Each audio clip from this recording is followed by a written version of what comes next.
Hi, welcome to Conversations with a Wounded Healer. I'm your host, Sarah Bueno. How's everybody doing?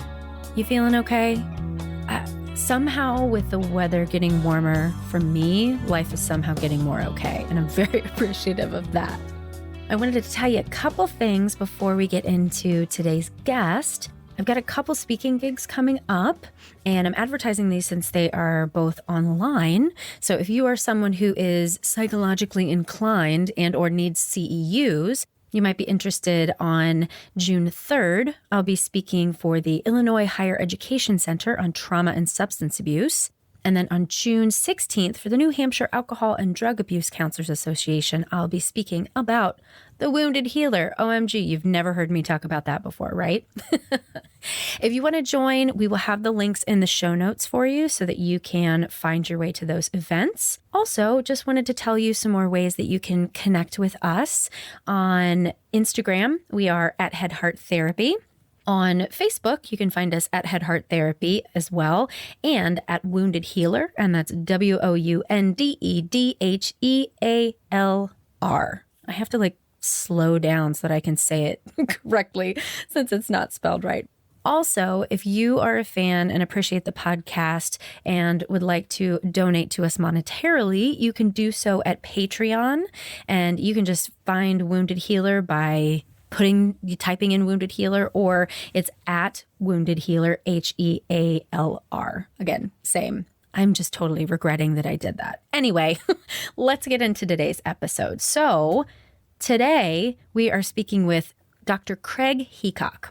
Now, Craig is an adolescent and adult psychiatrist and addiction specialist in Colorado. In addition to producing and hosting a psychiatric storytelling podcast called Back from the Abyss, he is a co-therapist in the Phase 3 trial of MDMA-Assisted Psychotherapy for PTSD. Dr. Hickok has a particular interest in the use of ketamine and other psychedelics to treat severe mood disorders and PTSD. He's a graduate of the University of New Mexico School of Medicine and did his psychiatry training at Brown University. So you're going to listen to this episode, and then about 3-4 days from now, I can't remember exactly when it's going to happen, but we are also going to be sharing an episode of Back from the Abyss on our Conversations with a Wounded Healer feed. So if you like what Craig has to say, make sure that you check your feed again in a couple days, because we're going to have an episode of Back from the Abyss to share. All right, so please enjoy my conversation with Dr. Craig Heacock. Hello, Craig. Welcome to Conversations with a Wounded Healer. Hi, Sarah. How are you? It's good to be here. Yeah, I'm really excited to have you. You are a new friend who randomly reached out to me, and normally I don't have time for making new friends lately, but now I was like, well, coronavirus, all I need is connection. And I listened to your show, which we'll talk about, and I'm just excited to have made a new friend and to be able to share your work with our listeners too. Yeah, one of my big pet peeves in life is people who don't get back to me, and I emailed you to reach out to you, and I think you responded in 24 minutes. Potentially, yeah. Something with heck yeah, and I said, okay, this is gonna work. Yeah, don't tell everyone that though, Okay. because now everyone's gonna be like, why doesn't she write me back within 20 minutes? It's because coronavirus, guys. I have a little bit more flexibility in my schedule these days. All right, don't expect that from Sarah. Please don't. But anyway, so why don't you tell listeners a little bit more about who you are and what you do? I am an adolescent and adult psychiatrist and addiction specialist in Fort Collins, Colorado. I have a podcast called Back from the Abyss, which actually has some overlap with yours, which is why I reached out to you, because I really like your podcast. And I also am doing some interesting work. I do a lot of work with ketamine, both intramuscular and intravenous ketamine, to treat depression and PTSD. And then I also am part of the MAPS funded and run MDMA trial of MDMA-assisted psychotherapy for PTSD. And that's been a really fascinating thing, which I talked about a little bit about on the podcast. So we could explore that as well if you're interested. Yeah. Well, first tell us a little bit more about the podcast. And I'll tell listeners that I listened to literally, I think 10 or 15 seconds of it and was already super hooked and intrigued. So you're going to love it. We're going to share episodes with each other's audiences in the near future. But before then, you can check it out now. So tell people what they can expect when they go to Back to the Abyss. Yeah. Back from the Abyss came out of really two places. One was the woman in episode 1, which is called Strawberries, she for years has been saying, I want to tell my story. I want to tell the world that there's hope and that Mm. they can do this. And how do I do it? How do I do it? And we kind of went round and around. And then I started getting obsessed with podcasts. And in early, yeah, in Easy early, to do. yeah, in early 2019, I finally committed with a good friend who's my sound guy and music guy to do a podcast. And I thought, oh, and it has to be this. It has to be people telling their stories Hmm. of hope and healing. And so she was the first one. And I think so part of it, the genesis was to help people share their hope. And it also was for me because Mm. I'll call myself a wounded doctor. The Maybe, wounded physician, as yeah, Jung coined it yeah, initially. Yeah. yeah. I've had a lot of losses and vicarious trauma in my practice. And I think starting back from the abyss was also a way for me to put out just balloons of hope into the world and to remind myself that Hmm. people do get better and people heal and people do the hard work of therapy. And it's so easy for us to folks, you probably do this too, Sarah, when we're going home from the office to think about what didn't go well or Yep. who didn't show up or just the bad stuff and the mistakes we make and the empathic failures. But it's so important to remind ourselves, no, actually people do also get better. And Hmm. so Back from the Abyss has been a project to help people share their stories of hope and also to fill my hope cup up so I can keep doing what I'm doing. Yeah. I feel so similarly about this show in terms of, you know, definitely putting it out there to help others, but also the same amount to help myself, and not just hearing stories of resilience from people, but I get so much wisdom out of all my guests, and these conversations are truly healing for me. So I totally am on the same page with you. Why don't you share with us how you came to become a psychiatrist specializing in addiction and trauma? Well, this is my third career. And when I was a kid, I always thought I wanted to be a doctor in just some vague, ambiguous way. But then I started down the path to be a PhD and professor. I taught high school for a while, started down the Mm. PhD path. That looked very hopeless. And so I thought, I'm going to spend years and years in graduate school and Mm. end up somewhere marooned in Nebraska. Sorry to listeners in Sorry to Nebraska. Nebraskans. I'm so sorry. No Nebraskans were harmed in this episode. Yeah, and then I had another after teaching, I worked in an environmental education project for a while. But I came to it in my late 20s after I read a book called Listening to Prozac, and it just Hmm. blew my mind. And up until age 28, I literally had not taken a psychology class. I'd not thought about mental illness, even though my mom was a therapist and I grew up around it. But I Mm. just got completely fascinated. In fact, I quit my job. I took a minimum wage job at a psych hospital working the overnight shift as a tech on the adolescent unit. And I called my mom. I said, Mom, I got to be a psychiatrist for sure. And she said, Oh, I always thought you would be a psychiatrist. I said, Why didn't you tell Funny. me? She said you had to find that yourself. And I think what I loved about being a high school teacher was the connection with the kids and the relationships and watching kids grow over time. And that's part of what psychiatry is, except I just have one person at a time, not 20. Right. So in some ways it's easier. In some ways it's harder. Yeah. Yeah. But I think I went into psychiatry fascinated with people and their stories, but not from a trauma perspective, not from a wounded perspective. My wounding came later. So I went into psychiatry much more interested in therapy and psychopharmacology and mental illness. But as I got into it, I realized all these trees that I'm treating, these beautiful people, these trees, they have very damaged root systems. They have trauma. There's so much trauma. And then my trauma started. And again, that's part of the podcast has come out of that, in that Hmm. I've had now 8 suicides and 2 murders Oh my God. and a whole lot of other mayhem. And I've talked about this on my podcast that I think of myself as pulling around a trauma tail. Like it's Mm. this like bag of, a lot of people are carrying around their childhood baggage or their childhood trauma. Fortunately, I grew up in a loving, stable home, but I am carrying around a lot of trauma from my work. There's a time in the end of third year medical school, which I'd heard about before, but it was interesting to watch it, where everybody does their third year rotations and about a third of the class says, shit, being a doctor means taking care of sick people. Oh, oh no. And it's true. Oh, fuck. Because and they're like, oh, what am I going to do? I'm Oh, screwed. And no. then, they become, radiologists or other specialties where they don't have to really deal with sick people. Hmm. But that one of the things that you really realize is, yeah, we take care of really sick people, and the people I take care of, a lot of them have very severe mental illness, and some of them are terminal, and more are going to die. I mean, I've had 8 suicides so far. I'm sure more to come. And a lot of my work as a wounded doc is trying to figure out how not only I deal with all these deaths and trauma that I still carry around with my patients, but I know more is coming. Mm-hmm.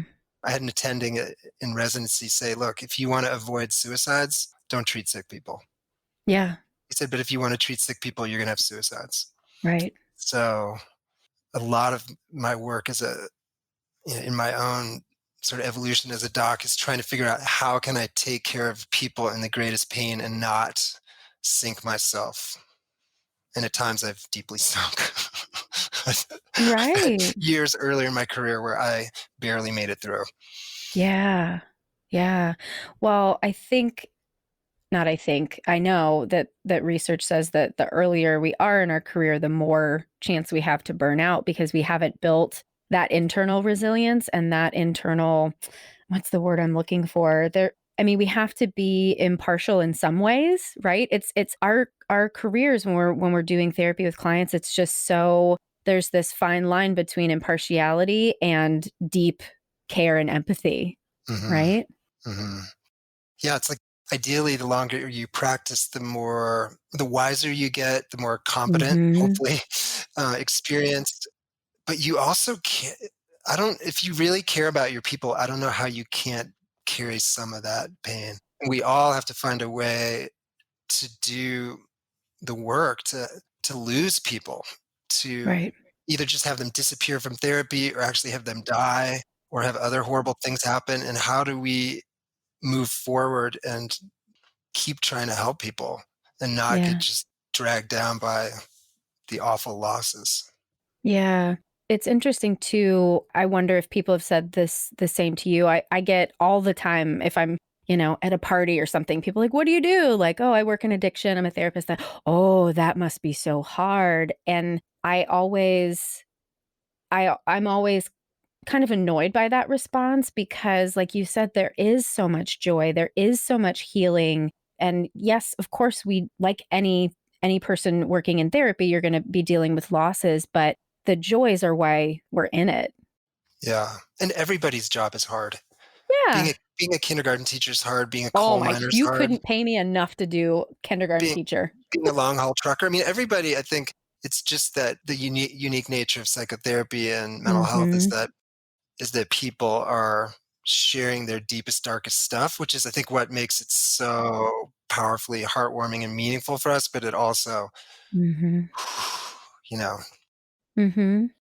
my wife's a therapist too, and a lot of nights I come home, "How was your day?" And I think I don't even know how to begin to answer that question.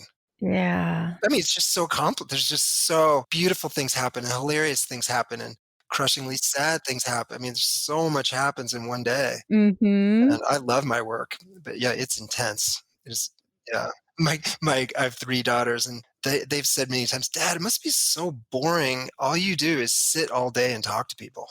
Is that so boring?" Oh my god.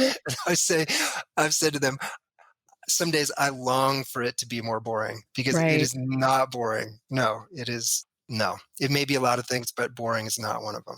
Right. And how are your clients responding right now with the pandemic? Yeah, I've had a few text me say, "Please don't die," which was very sweet. Oh my I know. god. Yeah, Wow, I know. that level of attachment that they have to Yeah, you, that's wow. yeah, that's really sweet. I have a lot of people who now have no income, and I think Mm, I'm actually hearing more of that from my patients, mm, fears of economic collapse than I am fears of the virus. Now we're in Fort Collins. I think it might be different if we were in Manhattan. I mean, a lot of people are sick in Colorado, but I think right now what's scaring my people the most is how can I pay rent? mhm, mhm. Yeah. Yeah, it's so interesting to watch my clients in different circumstances responding to different things. Like my business owning clients are really concerned about the economic stuff. My clients who are parents are really struggling to hold the family together right now. It's just so. Oh, and I posted a meme the other day that was that was a person holding a very scary looking possum, and over the possum it said me, and the person it said my therapist who's also going through a mental breakdown trying to hold it together for me. Oh, I was like, yeah, that kind of feels right some days. yeah.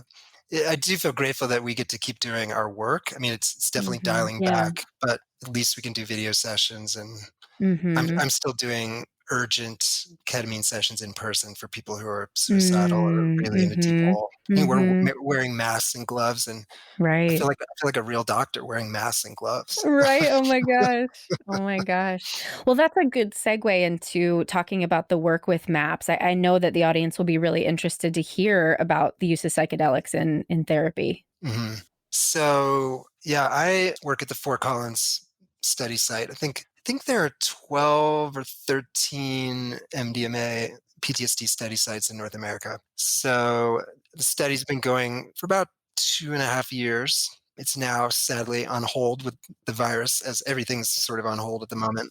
Yeah. But just some background. So MDMA was used in the underground therapy community back in the 70s and early 80s, both for trauma work and couples work. Back then it was called Adam. That was the Hmm. name for it. And there was a lot of anecdotal evidence that it was very powerful treatment. And when it was made illegal in the Just Say No Nancy Reagan years in 85, a number of therapists went to DC and begged and pleaded that the DEA not make it Schedule 1, which would make it impossible Right. to use. But the DEA overruled their own judge twice and said, no, it's Schedule 1. Mm. It's too dangerous, has no medical use, can't be studied, can't be used. But one of the people who testified was Rick Doblin, who went on to form MAPS. Specifically, back then, he started it in mid 80s to gather the money and research to show the DEA and the FDA that MDMA was a really powerful medicine and should be used for trauma. And so now here we are 35 years later, and it's happening.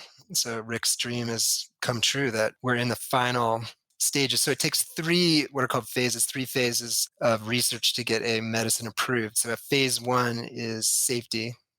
Phase 2 is efficacy in a small population. And phase 3 is efficacy in a larger population, double blind, placebo controlled. So about half the people in the study are getting placebo on their all day trauma sessions. So it's been really powerful, meaningful work to do this. And if anyone wants to get an inside look, if they go to Back from the Abyss and listen to my episode called MDMA and the Inner Healer, Mhm. that is a beautiful account of the first guy I worked with in the MDMA study. Now, he actually was in the open label part of the study, which means we knew he was getting MDMA and he knew. Mm. Mhm. So now the rest of the study is double blind placebo. So it's been the only frustrating thing. Well, the frustrating thing for me is I'm such a doer, I'm such an enthusiast that research goes so Oh my slowly. god, And, right? it's just the pace of research is agonizing for me. So I'm glad it's just a little bit of what I'm doing. I devote maybe a half day to a day a week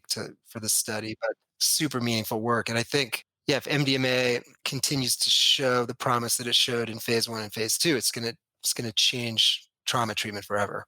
Yeah, yeah, and am I understanding right that if you are working in the study that you also have to partake as well? You have to have your own MDMA sessions? Yeah, all the therapists are not required to have an MDMA session, but they're strongly invited to. Yeah, Mhm. yeah. Would you be able to tell us about yours? Yeah, well, actually, I didn't do one for the study because I had a number of MDMA experiences earlier in my life. So Mm, mhm. I had a good sense of it, and it was a pretty big time commitment to do it. So Oh, yeah. I thought they should spend their time and money with therapists who hadn't experienced it because I felt like I understood it very well. Mhm. But I can say this, and this, my own experience with it echoes what we see in the study is what MDMA does sort of physiologically, psychologically, is it cranks cranks fear all the way down, Yeah. cranks trust up, and turns up compassion. That's a Because if you beautiful think, way to put it. yeah, thank you. Because if you think about what blocks people from doing trauma work, well, the first thing's trust. Mhm. Because trust is broken in PTSD. And to even begin to trust your therapist could take months or years. With MDMA, it might take an hour Right. because literally that probably oxytocin mediated trust happens very quickly, usually in the first session. It would be unusual if it didn't happen at least to some degree. Secondly is fear. That the reason so many people can't do or struggle to do trauma work is so awful because how do you walk right into your back into your rape? How do you walk right back into Iraq? How do you do that? There's a lot of ways, that we go around that with somatic therapy and EMDR. I know there's a lot of cool therapies that get around that fear problem, but that is still a huge issue. Whereas MDMA just turns fear down again within an hour. Fear is, if not all the way down, it's turned all the way off. And then finally, compassion, because what do trauma therapists spend so much time and energies trying to help people see it wasn't your fault? Right. You have 0% guilt. There's nothing to be ashamed of. You were a child, or you were alone on the street, or you were sent to fight for your country, or whatever it is. But at least every trauma patient I've ever worked with always feels guilty and ashamed. And in that episode, that was what I think resonated with me so well is that the client said he sort of kind of had a cognitive understanding that it was. I think he was sexually assaulted as a child, right? And a cognitive understanding that it wasn't his fault, but the MDMA work, there was then an embodied understanding and a real acceptance and embracing of recognizing that it wasn't his fault. It was Yeah. so beautiful. Yeah. I mean, again, you think of trauma being held in your body. In that episode, Mitch talks a lot about when he made specific quantum leaps in the therapy, he always describes it in somatic ways, Oh like wow. feeling the 15-year-old sealed in his chest. Yeah. He talks at the end of the episode about how he woke up every morning for years wanting to die. And it turned out just because he woke up every morning on his back in the same position that he was assaulted in. And he hadn't put that together, that literally the body memory of waking up triggered that trauma and that suicidal thinking from the moment he woke Mhm. up. And we worked on that too with him, did some cool work. So yeah, if you just think of that, that's the way I think of MDMA: dial down fear, dial up trust, dial up compassion. And again, I don't know if you know this, Sarah, but MDMA was called ecstasy when it was starting to be sold, but the original name was empathy. A lot of people don't know that. Oh my god, no, And I so didn't. they were going to originally call it empathy, these guys in Texas who were making it and selling it at the bars, but they decided Wow. that empathy wasn't a very sexy name and ecstasy was much more marketable, even though Wow. empathy is a much more accurate description, I think, of what happens with MDMA. Wow. Because again, if you were to come and sit through one of these sessions, people are not in ecstasy. Mhm, mhm, I mean, sometimes people are having a positive experience, but it's very intense, but they're having an unbelievably empathic experience, both mhm, with themselves and with the younger version of themselves, often going back. Because surprise, surprise, most people in the study have childhood trauma. mhm. There's a shocker. So, and another thing that's been really interesting to me is, and again, trauma therapists know this, is that as you go in, you see that what's the presenting trauma, that's just the inner layer. And so in our work with people, we're finding out that maybe the index trauma wasn't the index trauma, or yeah, the index trauma was awful, but it's because of the developmental or attachment wounds early in Yep. childhood, the damage to the root system of the person that then made the index trauma so awful. Mhm. Well, and that's one thing I wanted to note for listeners because as we're talking about drugs, I want to be very mindful to let people know we don't think that you should go out and use ecstasy on your own to heal your trauma. What's so important is doing it in relationship with a therapist in an environment where it's controlled and you have that relational experience, right? Right. Clearly, MDMA is all about context, as are, I think, all the psychedelic medicines, Right. that Yeah. they Mhm. can be used to connect with nature. They could be used to dance all night. They could be used to allow you to put on eye shades and music and sit in a room with two therapists and do an 8-hour deep dive into your childhood trauma. Mhm. Mhm. Like they're so different, and they're opening things up, but it's totally context dependent. And We spend a lot of time in the MAP study with the preparatory sessions, getting people ready for what's going to happen. And then, arguably, even more importantly, in the integration sessions afterward, Hmm. we spend many hours going over the themes that came up and processing.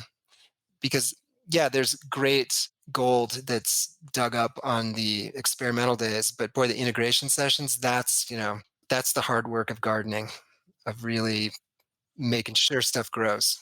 Yeah, and that's what I've specifically heard about all of the psychedelics, that if one is going to partake in using psychedelic medicine, integration is a step that cannot be skipped. Yeah. And even in my medium to high dose ketamine sessions for people with severe depression, I tell them, I say, look, think of this as a truckload of really great compost that we're dumping into the garden of you. I want so I want you need to go home and you need to work the garden. You need to get off the porch. You need to get the seeds. You need to plant them. You need to do the weeding. You need to work the garden of you, which translates to you need to get up in the morning. You need to get dressed. You need to brush your teeth. You need to walk your dog. You need to stop being, a depressive house cat, which is how what depression tends to turn us, from dogs into cats. And I often write, I always give instructions to people. I'm like, you are not a cat. Like, you're living like a cat, you're not a cat. Right, Like, we are right. social tribal primates. And, I think as people heal from depression, they become more connected and they wag their tail and they go outside and they act like dogs. And Yeah. I'm not trying to diss cats. I love cats, but the more depressed people get, the more they act like Yeah. cats, kind of asocial and sleeping on and off all day and isolative and, yeah, everything on their terms. Yeah.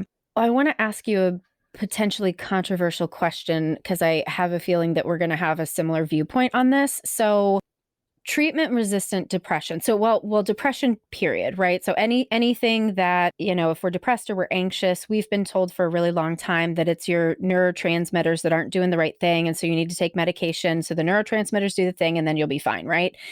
One of the things that I've always thought and also found joiners with me in NARM is it's not necessarily like, oh, you're born with this lack of neurotransmitters. It's whatever happens to you changes the brain, which then changes the neurotransmitters, right? And so some of this presentation of depression that we're seeing, it's not just this thing happening in the brain, but it's also the way that the person is relating to their depression or relating to their anxiety or what that is. And that sounds to me like why, using psychedelics in therapy is so helpful because, like you said, if the compassion can be turned up and the fear be turned down, that's changing their relationship to the depression, which then can lead them to acting more like a dog, as you Yeah, said. and to the therapist, because again, Mm, the therapy relationship is one of the most powerful healing elements there is. Anything that can crank up the trust and compassion there. Let me go back to something I'm yeah. forgetting you just asked about. What was the first part of that question? So essentially, talking about the role of neurotransmitters Oh, yeah, and okay, yeah, and the yeah, yeah, recovery from depression. yeah. So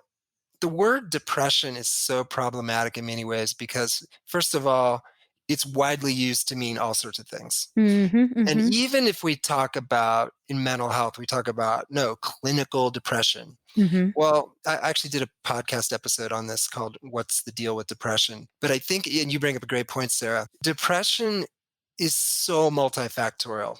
So let's just talk about ketamine. Ketamine seems to work, in my opinion, the best on people who have bipolar spectrum depression, who are in a very fatigued, hypersomnic, oversleeping way. Like, that is a home run. Mm, mm, But what percentage of everybody who's depressed is that? I don't know, some teeny sliver of the pie. right. And I think it's really important to recognize that depression is a final common pathway, and there's so many ways you can get there. You can get there through attachment trauma or physical sexual assault or genetic predisposition or low testosterone or progesterone plunging in postpartum, hypercortisolemia, or I mean, I could go on and on and on. Mhm. And I think we have to be so careful when yeah, depression is not about neurotransmitters. That's ridiculous.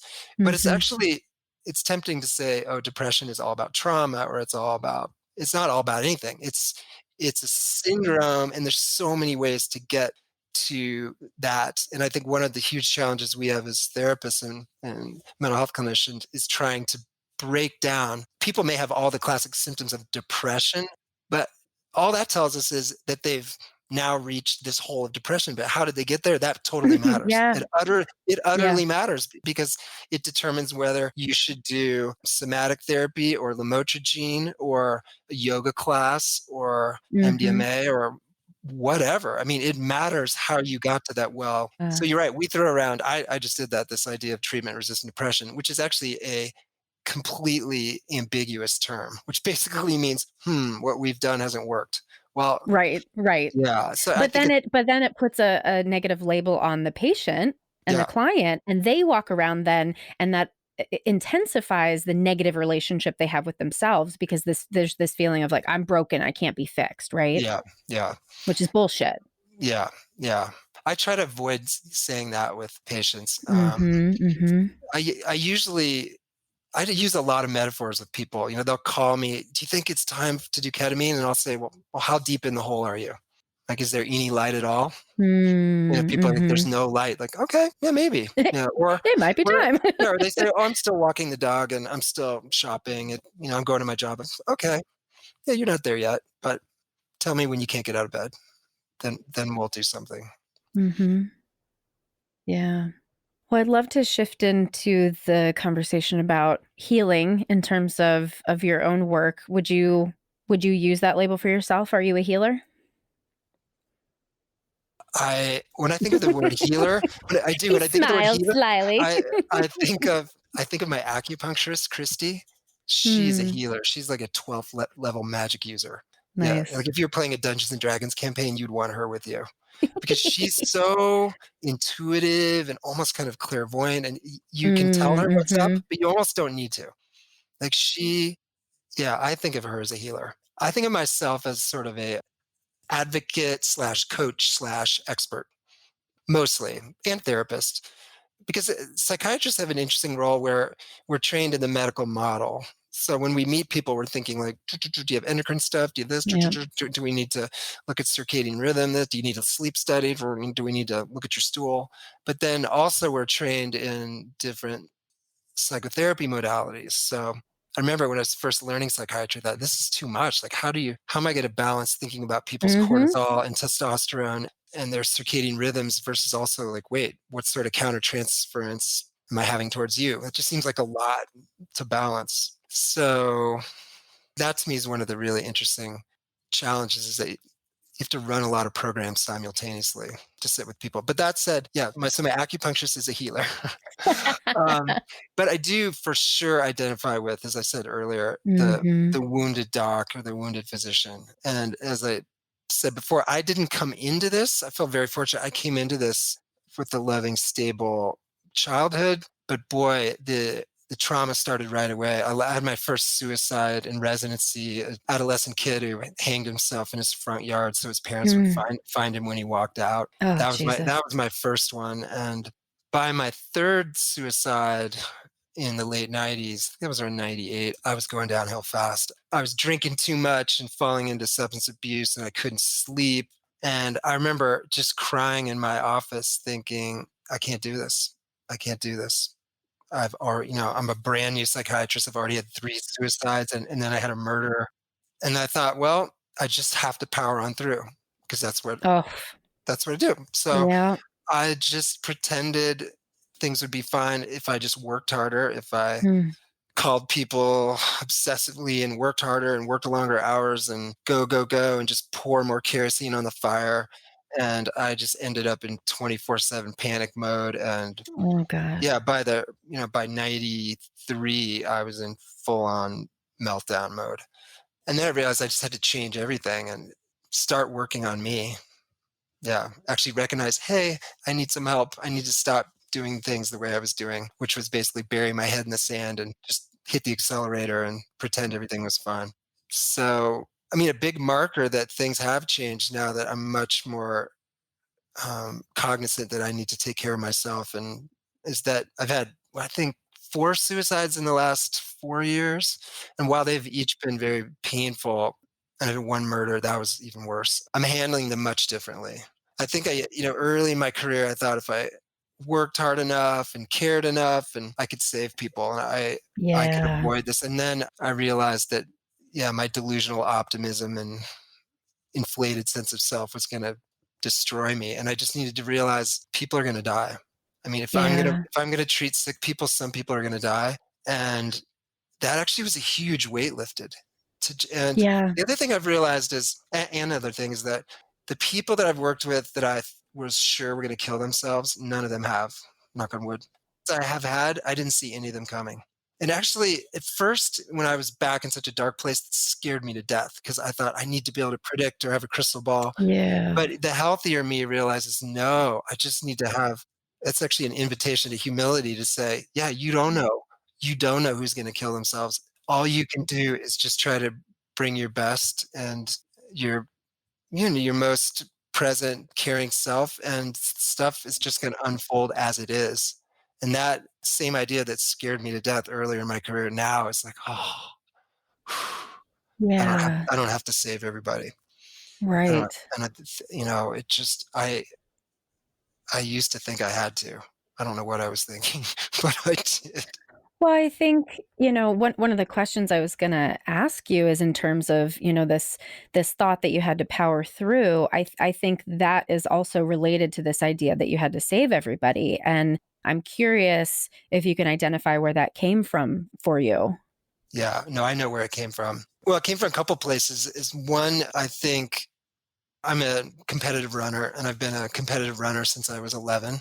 And in running, as in, competitive cycling or swimming or gymnastics or some anything, you have to suffer. In fact, Mm-hmm. he or she who suffers the most often is rewarded the most. And so Mm-hmm. I, Mm-hmm. from a young age, and that's been a great confidence builder. Like I know how to suffer, and I've Yeah. often like joked about that, or my running friends, like, oh yeah, we know how to suffer. But it's true. I've been just had that pounded into me. I pounded into myself that like I know how to suffer. And the harder it gets, I can push through it. Because to quit is to give up, is to fail. And so I think for the Yeah. same reason that when I first ran New York Marathon, at mile 22, I was crawling on my knees on Fifth Avenue in New Oh my York, God. crying. I was crying, but I was crying, but I just kept crawling because I thought I have to do this because I came out to do this. So I think that's part of it. I'm an Enneagram 7, and 7s are all in, and Ah. 7s have trouble knowing when to say when. Mm-hmm. And I Mm-hmm. think my superpower as a 7 is I'm 110% in, and 7s get in trouble because they don't know when to say enough. Yeah. Let's just Yeah. stay here and drill down. And Mm-hmm. so that's what I try to do now. I just like, okay, just be and just go deeper and not have to just more and more and more and just go, go, go. And Mm-hmm. so that's what I'm trying to do in this phase of my life. Be a healthy 7, Yeah. not a reckless crawling on my knees on Fifth Avenue 7. Yeah. Well, I'm also relating that to white supremacy, which might seem like a like a side door, but truly, I mean, I've been learning so much more about anti-racism, and that cultural idea that we have, is so celebrated that like, look how you suffered and you pulled yourself up by your bootstraps and you did this on your own. It truly is white supremacy as well. Hmm. Yeah, that's an interesting thought. Mhm. Yeah. Yeah, and I think I've not only grew up in a culture that celebrated achievement. I've been an achiever. I'm sure you've been an achiever, and Mhm. so Mhm. yeah, it Oh, I'm a took. 3, so I achieve the fuck out of Oh, everything I do. you. Yeah, yeah. Yeah. So wait, you should have 5 podcasts by now, right? If you're a 3, I yeah. only have 2, right? Okay. Okay. Yeah. Yeah. I know. I love the Enneagram. I love it. It's just so helpful to think of our strengths and our Mhm. weaknesses and our superpowers or our kryptonite. That just Mhm. that's helped me so much in my evolution and also my work with patients. Mhm. Oh, yes. We here at Conversations with the Wounded Healer love the Enneagram very much so. Yeah. Yeah. One other thing that has been coming to mind as we talk is you, as a psychiatrist who does psychotherapy, are kind of sort of a rare breed right now because a lot of people are just doing medication management. And so I'm curious your thoughts about the industry of psychiatry and why the focus on med management and how you were able to break out of it. Yeah. So, yeah, I have conflicting thoughts because part of me thinks psychiatrists absolutely should be doing psychotherapy because that's fundamental to healing. Hmm. But then I also recognize that there's such a national shortage of psychiatrists that if everyone were working the model I'm doing, where I see patients for longer and I do a lot of therapy, it would be even worse.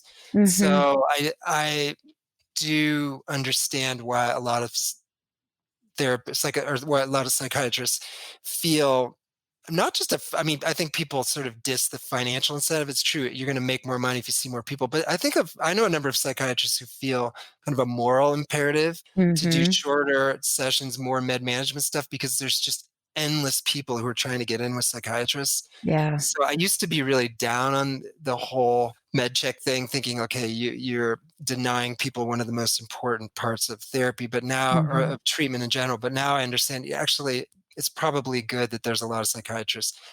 But I don't know how they can see 3 or 4 people an hour. And I think what's happening is Hmm. it's very symptom focused. Yeah. A lot of Yeah. med management psychiatrists will give you a questionnaire and you just check, your sleep, Hmm. your mood, your Hmm. libido, and they literally look at that. What should we do with your Prozac? You're looking at that. Right. And that's so sad to me because, boy, when we're just symptom focused, I Hmm. mean, we want to help relieve symptoms, but man, we're missing the boat. Someone comes in, oh, your symptoms are all better. Oh, you're great. Good. Hmm. All right. Hmm. No. Yeah. I had attending a Brown who said focusing on symptoms is like saying, oh, I'm just going to try to bring people from -5 up to 0. He said, don't you want to try to get people up to like 5 or 10? Like Hmm. to actually where they're growing and thriving and having, a meaningful connected life, not just, oh, I'm not having terrible insomnia, I'm not having libido problems, I'm not having constipation, but no, I'm actually thriving. So Hmm. that's what I get to work on my practice, try to bring people from -5 to 6 or -2 to 4, but bring them not just past symptoms, but towards, more meaningful connected functioning. And that goes back to what you said about, depression specifically being a cluster of things that leads to then this one outcome, this one symptom. Mhm. Yeah. Yeah. And that's true Mhm. with anxiety too. People throw that on, "Oh, I'm anxious, I'm depressed." Oh, yeah. But as we know, all of us work in mental health, people who actually have very clinically significant anxiety, that's a different beast. Mhm, That's mhm, that's not just, I'm stressed. No, it could be mhm, incapacitating. mhm. I was just gonna ask if you had any, like, wonderful stories to tell in terms of resilience from clients, but you may wanna actually save those for your podcast. So fine if you wanna say now. Oh, there's so many. Oh my gosh, how would we start? Oh yeah, I have so many stories like this, and this is why I love this work. Yeah, I see a woman who, a few years ago, she was working in the sex industry, shooting heroin and meth, and now she's finishing college. Oh, wow. Yeah, and she's on scholarship, and she still is in and out of the drug world a little bit, but mostly Mhm, she's doing great. I mean, when I mhm, met her, she had felony charges, she was in and out of jail, and now she's mostly staying clean, and she's getting her degree, and she looks great. Taken by that, how you can really look at people. You just go to the waiting room, like, you can tell so much. Like, once we get to know people, it's almost like they don't have to mhm. talk, like, "Oh, you're doing well," or, "Oh." I know, Sarah, you love to work in addiction. I do a lot of addiction work. And we had talked about this when we first connected. One of the things that's so great about working with addiction is when people are pulling out of it. Wow. Talk about Mhm, change. Talk about change. mhm, mhm. To see people literally, the scabs heal on people's faces and they gain weight and Yep. they'll look you in the eye and they have a sparkle and they're talking about getting a dog and wanting to Yeah. do things, and you think, "Oh my gosh, 6 months ago, you were knocking on death's door." Mhm. Yeah. And 2, I've also been struck by the difference between someone who doesn't necessarily have the same trauma history recovering from addiction. Once they get sober and they do all the things they need to do to maintain sobriety, life gets better. But then when significant trauma is part of the story, often there's like I've witnessed with clients, there's kind of this wall that they hit and until the trauma itself is truly addressed, I've actually seen a lot of decompensation and not even reverting back to substance use, but just not being able to do functions of daily living, which has been so a good reminder, because I know at least in social work training, I didn't get any classes on trauma, and I'm glad now that there's at least one trauma class in schools, but we need to be talking about it more. We need to be educating the people who are on the front lines doing this work. Yeah, it's finally coming into medicine now where Mhm. across specialties that it's especially in family practice and pediatrics, it's becoming much more common to give the adverse Mm. childhood event scale Mhm. and to help people understand that, oh, the reason you're struggling so much with chronic disease or disease so young is because of your trauma history. And I see that a lot, especially with autoimmune disease and different chronic pain Yeah. syndromes. It seems like almost inevitably when you look at people, you think, wow, why are you have so many medical problems. And then you do an ACE and you see, oh, your ACE is 7. Yeah, that was my Yeah. mom's story, and she died at 62 of breast cancer. Yeah. Yeah. Well, we're coming to the end of the hour, and I'm gonna need to eat lunch at some point, so let's wrap it up. Anything that we didn't talk about today that you really wanna share with listeners? I guess I would say that for all the therapists listening, if you haven't had hard stuff happen yet in therapy, it's coming. I know, as we talked about earlier, Sarah, a lot of people are drawn to mental health because of their own challenges or family experience. But for those of you who've been lucky enough not to have really hard things coming, it's going to happen. So find yourself some colleagues, a consult group, a therapist. Get ready for the storm. So when it comes, the inevitable darkness, that you're going to have the support you need. I didn't have that. I suffered through that for years. I have all those things now. But I think, again, I really think we sometimes can deceive ourselves like, oh, if we're good enough or careful enough that we can avoid awfulness. Yep. I don't think so. No. Yeah. But we can get ready for it and Mhm. have our support system and healthy ways ready for when it comes. That's excellent advice. Take it, everybody. Take it. Well, and would you like to share where people can find you and Back from the Abyss? Yeah, so Back from the Abyss is on all podcast platforms. And my website is Craig Heacock, MD, CRAIGHEACUCK, MD.com. We have a Back from the Abyss website, but it's folding slowly into my website, trying to Mhm. simplify that. Mhm. So you can learn more about me and the podcast and check it out. I think if you like this podcast, Yeah. and you must because you're listening to it, I think you'll like mine and vice versa. I'm Yeah. excited to introduce, Sarah, your podcast to my people too. I think they're really going to like it. Yeah. No, this is a lovely podcast friendship. It is. Awesome. Well, thank you so much for your time today and for sharing so deeply with us. Yeah, this is super meaningful. It's great to connect. Thanks so much, Craig, for joining us today. And again, don't forget to check our Conversations with a Wounded Healer feed on Apple Podcasts, Spotify, or wherever the hell you get your podcasts. Check in a couple of days because we're going to be sharing that episode of Back from the Abyss. Also, of course, you can find more information about Craig and Back from the Abyss on our website at www.headhearttherapy.com/podcast. Thanks as always to Andrea Klunder and the Creative Imposter Studios for editing, to Liam O'Donnell for the album art, and to Ben Mueller for our theme music. Until next time, take care of yourself. Bye-bye.